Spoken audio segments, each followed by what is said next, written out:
So welcome friends, welcome to Medico's Life. இப்போ பார்க்க போகிறது generation and context of nerve impulse and creating action potential பார்க்க போகிறோம். First என்ன அப்படின்னா நம்ம தெரிஞ்சுக்க வேண்டிய விஷயம், nerve cells conduct information by action potentials or impulse or electrical depolarization or electrical excitation. இது எல்லாமே ஒரே வார்த்தை தான். என்ன குறிக்கும் அப்படின்னா ஆக்ஷன் பொட்டன்ஷியலை குறிக்கும். ஆக்ஷன் பொட்டன்ஷியலில் இம்பல்ஸ்னு சொல்லலாம், இல்லை டீபோலரைசேஷன் சொல்லலாம், இல்லைனா எலக்ட்ரிக்கல் எக்ஸைட்டபிலிட்டின்னு சொல்லலாம். எல்லாமே ஒரே வார்த்தை தான். இது மூலயமா தான் இன்ஃபர்மேஷனை நர்வ் செல்ஸ் வந்து கண்டக்ட் பண்ணும். ஓகேவா? ஃபஸ்ட்டு ரெஸ்டிங் மெம்பரேன் பொட்டன்ஷியலாக நம்ம என்னன்னு தெரிஞ்சுக்கணும். அதுக்கு இப்படி ஒரு டயக்ராம் இருக்குது. இது வந்து ECF, அதாவது எக்ஸ்ட்ரா செல்லுலார் ஃப்ளூயிட். இது வந்து ஆக்சோலெம்மா, இது வந்து ஆக்சோபிளாசம். ஆக்சோபிளாசத்தில் வந்து நெகட்டிவ்லி சார்ஜ்டு ப்ரோட்டீன்ஸ் தான் அதிகமாக இருக்கும், நெகட்டிவ் சார்ஜ் அதிகமாக இருக்கும். அடுத்து ECFல வந்து பாசிட்டிவ் சார்ஜ் அதிகமாக இருக்கும். இதோட வோல்டேஜ் எவ்வளோ அப்படின்னா 70 மில்லி வோல்ட் ஆவரேஜாக. ஓகேவா? ECFல சோடியம் தான் major cation, potassium minor cation. அதே இது ஆக்சோபிளாசத்தில் பொட்டாசியம் தான் major cation, sodium minor cation. ஓகேவா? அப்போ என்ன நடக்கும் அப்படின்னா, இங்கே வந்து to maintain this resting membrane potential, ஆக்சோபிளாசத்துலேருந்து 3 சோடியம் வந்து ECFக்கு போகும். ECFலேருந்து 2 K+ வந்து ஆக்சோபிளாசத்துக்கு வரும். இது வந்து என்னது, அகெயின்ஸ்ட் த கான்சன்ட்ரேஷன். ஏற்கனவே நிறைய கான்சன்ட்ரேஷன் இருக்கிறதுக்குள்ளே தான் கான்சன்ட்ரேஷன் தள்ளி போகிறோம். High pressure to low to high to low, இல்லை லோ டு ஹை. ஸோ அப்புறம் இது வந்து என்னது, இதுக்கு எனர்ஜி தேவை. ஓகேவா? இது லீக்கேஜ் சேனல் சொல்லி இந்த ரெஸ்டிங் மெம்பரேன் பொட்டன்ஷியலை வந்து மெயின்டைன் பண்ணுறதுக்கு லீக்கேஜ் சேனல் மட்டும் போதும். ஓகேவா? அடுத்து இது என்ன அப்படின்னா, potential present and axolemma during resting condition. ஓகேவா? அதுக்கடுத்து when impulse is not passing through the neuron. இது எல்லாமே ஒரே மாதிரி தான். அடுத்து மொத்தம் மூணு டைப் ஆஃப் சேனல்ஸ் இருக்குது. ஓகேவா? டோட்டல் நியூரல் மேலே பாடியில் இருக்க ஒரு டோட்டல் நியூரல் மேலே 3 சேனல்ஸ் இருக்குது. என்ன சேனல் அப்படின்னா, leakage channel, voltage get channel. இது ரெண்டுமே ஆக்சோலெம்மாவில் இருக்கும். அடுத்து லிகாண்ட் கேட்டட் சேனல். இது வந்து எங்கே இருக்கும், போஸ்ட் சினாப்டிக் மெம்பரேன் இருக்கும். ஓகேவா? சினாப்டிக் டிரான்ஸ்மிஷன் தான் சினாப்டிக் லெஃப்ட்னு சொல்லுவாங்க. ஸோ ஃபஸ்ட்டு லீக்கேஜ் கேட்டட் சேனல்ஸும் வந்து என்னது எதுக்கு இருக்கும் அப்படின்னா, சோடியம் அயான்ஸ், பொட்டாசியம் அயான்ஸ் ரெண்டுத்துக்குமே இருக்கும். இது responsible for maintaining resting membrane potential.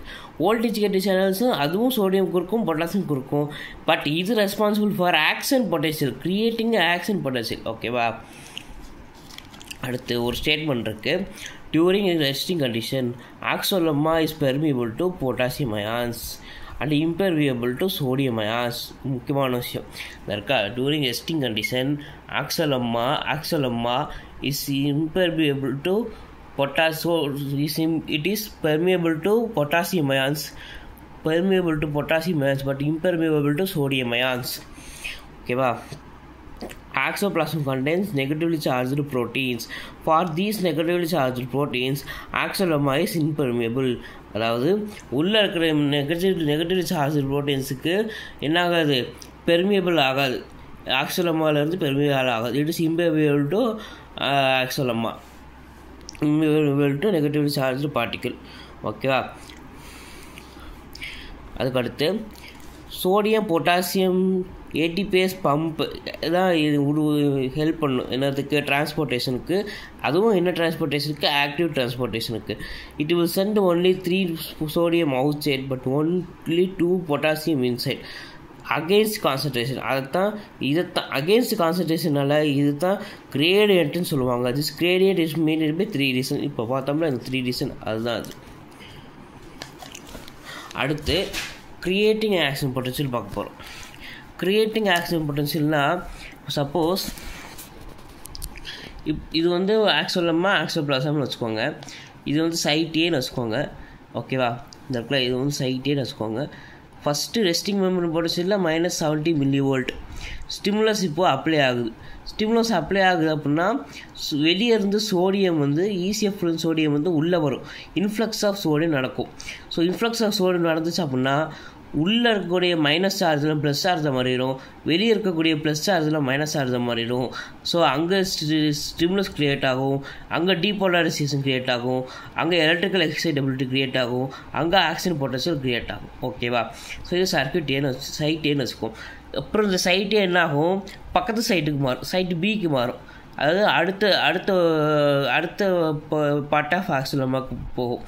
அங்கே என்னாகும், அங்கே திருப்பி மறுபடியும் உள்ளே இருக்கிற மைனஸ்லாம் ப்ளஸ் ஆகும், வெளியே இருக்கிற ப்ளஸ்லாம் மைனஸ் ஆகும், அங்கே ஆக்சிஜன் பொட்டன்ஷியல் க்ரியேட் ஆகும். பட் அதுக்கு பின்னாடி உள்ள பார்ட் வந்து என்ன ஆயிரும், ரீபோலரைசேஷன் ஆயிரும். ரீபோலரைசேஷன் என்ன நடக்கும், டீபோலரைசேஷனுக்கு ஆப்போசிட் தான் ரீபோலரைசேஷன். டீபோலரைசேஷனுக்கு இன்ஃப்ளக்ஸ் ஆஃப் சோடியம் அயன்ஸ்னா, ரீபோலரைசேஷனுக்கு influx of efflux of potassium ions. ஓகேவா? அப்புறமா ரீபோலரைசேஷன் ஆயிரும். அதுக்கப்புறமா ஒரு 3 சைட்டு தள்ளி கடைசியில் வந்து இந்த சைட்டு இப்போ டீபோலரைசேஷன்னா இந்த சைட்டு ரீபோலரைசேஷன்.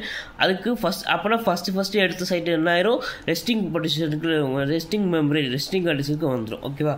அதை பார்க்கலாம். அப்போது if the stimulus reaches the stimulus to be converted into oxygen potential minimum stimulus.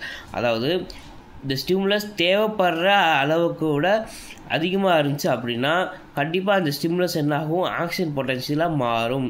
அதைத்தான் மினிமம் ஸ்டிமுலஸ், தேவைப்படுற ஸ்டிமுலஸ் அப்படின்னு சொல்கிறாங்க. Stimulus creates depolarisation. பார்த்துக்கோங்க, stimulus creates depolarisation. The voltage gated channels for sodium opens so that potential jumps from -70 millivolt to +45 millivolt. அதாவது voltage gated channels தான் நம்ம வந்து creating action potential பார்த்துருப்போம்.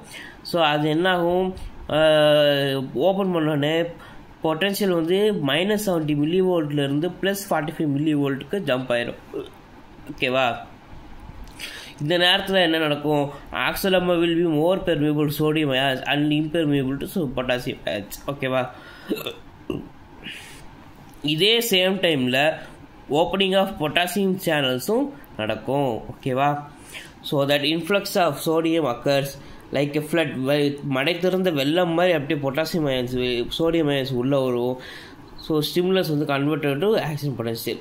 Anything that can be detected by our receptor. ஸ்டிமுலஸ்லாம் nothing but anything that are detected by receptor. இப்போ கில்றோம் அப்படின்னா அங்கே வந்து ப்ரெஷர் ரிசப்டார்ஸ் இருக்கும், இல்லை சூடு வச்சிருச்சு அப்படின்னா அங்கே தெர்மோ ரிசப்டார்ஸ் இருக்கும். அது மூலியமாக ரிசப்டார்ஸ் மூலியமாக கேப்சர் ஆகிற எந்த ஒரு ஸ்டிமுலஸுமே ஆக்சிஜன் பொட்டன்ஷியலாக மாறும். இதோட ரீசன் வந்து என்னது, influx of sodium. This is the reason for the influx of sodium. அதுக்கடுத்து ஒரு அசசன் இருக்குது, neurons are electrically excitable cells. Reason ஏன்னா தே ஆர் போலரைஸ்ட். ஆரம்பத்துலேயே அது போலரைஸ்டாக தான் இருக்கும், பார்த்துருப்போம். கிரியேட்டிங் ரெஸ்டிங் மெம்பரேன் பொட்டன்ஷியலாக போலரைஸ்டாக தானே இருக்கும். மேலே வெளியே இசிஎஃப்ல பாசிட்டிவ், உள்ள ஆக்சிஜன் ப்ளாஸில் நெகட்டிவ் சார்ஜ் இருக்கும். அடுத்து action potentials are conducted in only one direction, unidirectional. Action potential எல்லாமே ஒன்லி ஒன் டைரக்ஷனில் மட்டும்தான் கண்டக்ட் ஆகும். யூனிடைரக்ஷனல் கண்டக்டட் அக்ராஸ் ஆக்சிலம் அக்ராஸில் கண்டக்ட் ஆகும். ஆக்சிலம் அப்படியே அலாங் வித் கண்டக்ட் ஆகும். Taken through tip of the axon. அது nothing but synaptic knob or synaptic transmission. ஓகேவா? Up to synaptic knob or synaptic transmission வரைக்கும் டிரான்ஸ்மிட் ஆகிட்டே இருக்கும். ஓகேவா?